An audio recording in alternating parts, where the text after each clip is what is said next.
Welcome back to another reading and correcting with me, Kindar, the Tiger Writes, and Ty, the Tiger Supervisor. These are where I read a chapter from one of my stories and correct it as I go. If you want to listen to these live, it's every Tuesday morning, 8 a.m. Eastern Time on Twitch and YouTube. And if you are looking to support me, that is on my Patreon. Today we are doing chapter 103 of The Captain's Heart. Jeremy had worked out they'd reached their destination not through an announcement, the captain didn't usually broadcast information about the hunts, but by the increase in power usage throughout the ship. It had initially taken him by surprise. The previous times the ship had stopped, there had always been a drop in it. I don't need to. I have power usage. So a drop in it. Then he remembered those previous times had been at stations, and this was out in the void of space, where during those stops, people who didn't have to work could exit and pass the time there. This time, they needed to find their leisure on the ship, and with not having to go anywhere, he expected a good number of the crew didn't have to work. The increase was nothing that would stress the civilian generator, but it was enough to register on his board. He calibrated the transfer to level out the demand. It also explained why everyone in engineer worked. Technician Jeremy Bradshaw, the engineer said as he finished the calibration. You are in charge of engineering. All right, I'll get right on that once I'm... What? He looked over his shoulder, but the engineer was already in the hallway, hurrying. Looking at Prateros only got him stunned confusion. The confusion was repeated on everyone, and Turek wasn't present today. He'd be part of whatever hunter work needed to be done. Just what did being in charge mean here? He knew what he'd do if this was his lab, but the engineer had his own ways. He considered asking the engineer what he wanted him to do, but a technician trusted the engineer to know what he was doing. Except there was something he needed to know. Is there anything that needs being done? He put the tablet away as quickly as he left. He put the tablet away. Different paragraph. As quickly as he'd left, the engineer would respond when he had the time. Okay, so he was in charge. He looked around. They were still waiting on him. Back to work, everyone. The power isn't going to behave just because the human's been left in charge. Let's make sure no one is inconvenienced doing this during this downtime, shall we? If you need assistance, I'll be at my board. And what was he supposed to do when the next shift started and the engineer wasn't back? It turned out, and this made sense, that the shift where the engineer wasn't on duty had a lead technician. Basically, the same as the others, but with permission to contact the engineer without expecting to be screamed at. It had let him leave without worrying about abandoning his post, which meant he now had to get ready for his next challenge. He looked at the Kelsirians surrounding him, and his uncertainty was reflected on the 6 young face. I'm not sure about this, he told the man standing just off the mat. His trainer, being a hunter, was busy with the reason they were out here. You have been training for over 6 months now, Hunter. Hunter Brelendrirano Karotirekfrem thought it time to evaluate you in something closer to actual combat. I don't want anyone to get hurt. He'd taken on his trainer in their last session, and she'd admitted he had surprised her with how long he'd lasted, and she knew of his higher stamina. The young ones are trained. With them, it's about learning to work together to take down a stronger opponent. Now, remember everyone, no claws. This is about taking the Earther to the mat, not eviscerating him. And for him, that meant no over-tensing his hands along with the finger joints, which would cause his gloves' claws to extend. Fortunately, that was how he'd mostly trained until recently. Begin, the man said, then turned and walked away. Jeremy started to call to him about leaving them unsupervised, but one of the kids leaped at him. He turned, caught the extended arm, redirected the momentum, and sent her tumbling to the mat. Then another ran at him. He dodged, and this one turned on the spot with the help of claws holding him to the mat, and swung a leg that Jeremy stepped over. When the kid was up, reaching to grab Jeremy. Reaching to grab. Jeremy did the grabbing and pulled him, then held him against his body as the boy struggled for the seconds it took to finish exhausting himself. He lowered the kid to the mat and stepped away in time for another one to come at him and almost distract Jeremy from our partner moving to flank him. He dodged her, tripped him, then two more charged, only to bump into each other and trip themselves. There were actual growls exchanged as they got to their feet. Then the attention was back on him, ears and eyes flicking. A glance over his shoulder showed him his first attacker had regained her breath. Together, the kid said, glaring at the one next to him. Apart. The other one moved 3 steps to the side and smirked. Then they came at him. He had no chance, especially after a fourth joined him and tackled him at the knees. He'd been worried when he'd fallen back on her, but as soon as he rolled off, she got up, filled with pride. Good, the man said, back at the edge of the mat. You, on the other hand, need to be more aware of your attackers. This isn't what I signed up for, Jeremy said, getting up. The man shrugged. It is what I've been instructed to do, he smiled.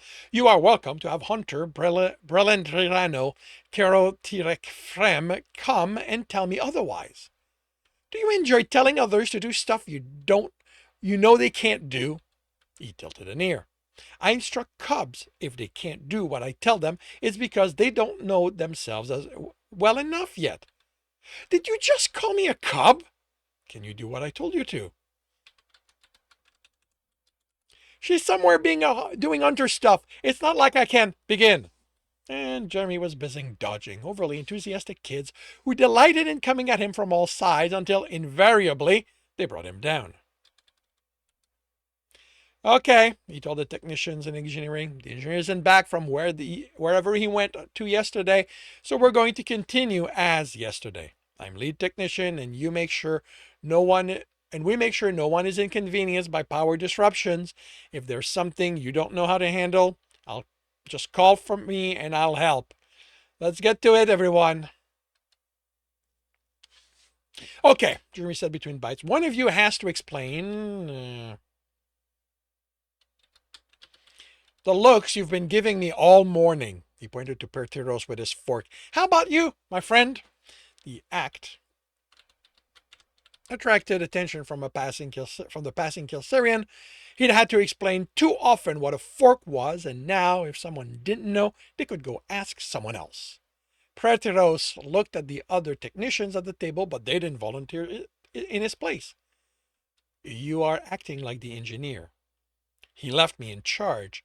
He didn't say to be him. Technician Laura Framir Azurdian muttered. I don't remember yelling at anyone interrupting my work. You made the decisions, Pertiros said. He left me in charge to contact him so he can tell you what we need to do. It took him well over an hour to get back to me yesterday. I don't think anyone here wants to wait that long before dealing with an emergency. The look they exchanged said they weren't comfortable with that. Would you really rather we wait for his instruction no matter how long it takes than just deal with the problem? We are technicians. It isn't our place to act outside our duties without the engineer's instruction. What do you do when he leaves the ship then? The engineer doesn't leave the ship. Technician Erkrim Torem Frisgareak said. I'm pretty sure he isn't on the ship right now, Jeremy countered, and the looks he got in response said how unusual that was. What could be going on that would take the engineer off the ship then? You know, the man said, casting a shadow over Jeremy. Someone might get ideas finding a nice-looking body stretched out on the sand like this. Jeremy gave Xenial the finger without opening his eyes, and the man chuckled. He had thoroughly explained the cultural significance of the gesture the first time his friend had pushed his luck. He dropped onto the sand next to him. How are you holding up? The last time you tried coming to the reservoir didn't go all that great.